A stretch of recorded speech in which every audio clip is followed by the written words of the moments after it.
कि जहाँ हमारा कल्याण हो, नहीं तो ये हमको मार डालेगा। तोते का बच्चा उड़ता उड़ता तमसा नदी के किनारे पहुंच गया। तमसा नदी के किनारे व्यास जी का आश्रम बना हुआ था। वही व्यास जी जिन्होंने भागवत को लिखा था। ये पाराशर के पुत्र थे, सत्यवती से इनका जन्म हुआ था। बताते हैं जैसे ही वहां आए किनारे तो ये तोते का बच्चा पहुंचा और व्यास जी के आश्रम में घुसा। व्यास जी की पत्नी सो रही थी और सवेरे सवेरे वो जैसी बेचारी उठी बिस्तर से तो नींद में जगी तो जमुहाई आई बड़ी जोर उनको। जैसी जमुहाई आई तो उन्होंने मुंह खोला और जैसी व्यास जी की पत्नी ने मुंह खोला तोते का बच्चा वहीं बैठा था। उसने सोचा ये जगह बढ़िया है, हाँ इसी में घुस चलो। और जब इसी में घुस चलोगे किसी के बाप की हिम्मत नहीं है जो कुछ भी कर ले। उसने आओ ना देखा था वो व्यास जी की पत्नी के मुंह में घुस गया और मुंह में घुसने के बाद में सीधे गर्भ में पहुंच गया। जैसे गर्भ में पहुंचा अब त्रिशूल महाराज मुंह बनाए खड़े दोबारे। बोले यार ये तो बड़ा चालाक निकला, अब क्या करें। त्रिशूल ने आकर के सूचना दी भोले बाबा को, बाबा वो तो व्यास जी की पत्नी के गर्भ में चला गया मुख के द्वारा और आपने कहा है कि नारियों पर हाथ नहीं उठाना चाहिए, अब क्या करें। भोले बाबा बोले कोई बात नहीं है, अंदर अंधकार है, मलमवाद है, परेशान होगा, अपने आप खुद बाहर आ जाएगा, तब मार देना, कोई बात नहीं इंतजार करो अभी। लेकिन इंतजार छोड़िए, समाज के लोग बताते हैं कि व्यास जी की पत्नी पहले से थी गर्भवती, पेट में बालक था। उस तोते के बच्चे ने अंदर जाकर के अपना तोते वाला शरीर छोड़ दिया और जो तोते की आत्मा थी और जो पहले से बच्चा गर्भ में था वो तोते की आत्मा उस बच्चे में प्रवेश कर गई और सुखदेव जी का रूप ले लिया।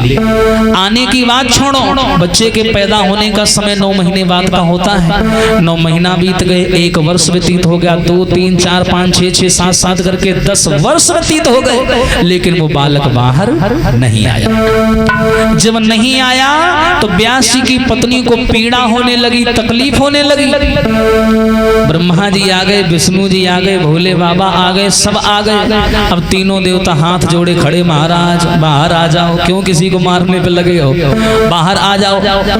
अंदर से आवाज आई कि मैं बाहर तो आ जाऊंगा, लेकिन विष्णु जी से मुझे वचन दिलवाओ कि इनकी माया हमारे पीछे नहीं लगेगी, तो मैं बाहर आऊंगा, वरना इनकी माया बड़ी खतरनाक है। बालक माँ के गर्भ में होता है, निर्मल होता है, पवित्र होता है, लेकिन जैसे दुनिया में आता है तो उसकी हालत क्या होती है। बोले भूमि गिरत भाढ़ावर पानी, माया तस जीव से लपटानी।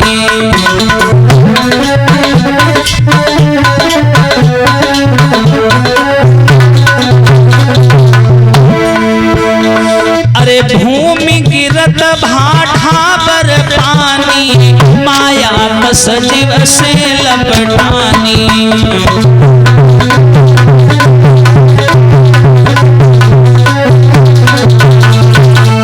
उसने कहा कि देखिए मैं बाहर आने को तैयार हूं, लेकिन सबसे बड़ी समस्या है कि जब मानव मां के गर्भ में होता है तो निर्मल होता है, पवित्र होता है। जिस प्रकार आप सबने देखा होगा पानी बरसता है और पानी जब बरसता है तो पानी की बूंद जब जमीन पर गिरती है तो गिरने से पहले वो पानी की बूंद साफ होती है, स्वच्छ होती है, निर्मल होती है। लेकिन जैसी बारिश की बूंद जमीन में गिरती है तो माटी में मिलकर के मटमैली हो जाती है। उसी प्रकार जब जीव माँ के गर्भ में होता है तो निर्मल होता है, लेकिन जैसे बाहर आया तो दुनिया भर की माया उसके पीछे लग जाती है। कोई कहता है तू मेरा पुत्र है, कोई कहता मैं तेरी बहन हूँ, मैं तेरा बेटा हूँ, ये दुनिया भर की माया के रंग उसके पीछे पड़ जाते हैं। अंदर से आवाज आई मैं भैया बाहर आने वाला नहीं, उनकी माया बड़ी खतरनाक है। मैंने कथा सुनी है और जो कथा सुनी है मैंने भोले बाबा के मुख से, मैं उसी कथा का प्रचार करना चाहता हूँ, लेकिन विष्णु जी की माया मेरे पीछे लग जाएगी तो मैं वो प्रचार नहीं कर पाऊंगा। इसलिए मुझे वचन दिलवाओ कि इनकी माया हमारे पीछे नहीं लगेगी, तो मैं बाहर आऊंगा। विष्णु जी ने कह दिया नहीं नहीं नहीं, ये वचन मैं नहीं दे पाऊंगा, क्योंकि संसार का नियम है, यहाँ कोई भी आएगा तो उसके पीछे हमारी माया लगेगी जरूर, चाहे कोई भी हो। यहाँ भगवान भी आए हैं तो भी उनको शादी करनी पड़ी है, तो भी उनको माया का गुलाम बनना पड़ा है, तो बनना तुम्हें भी पड़ेगा।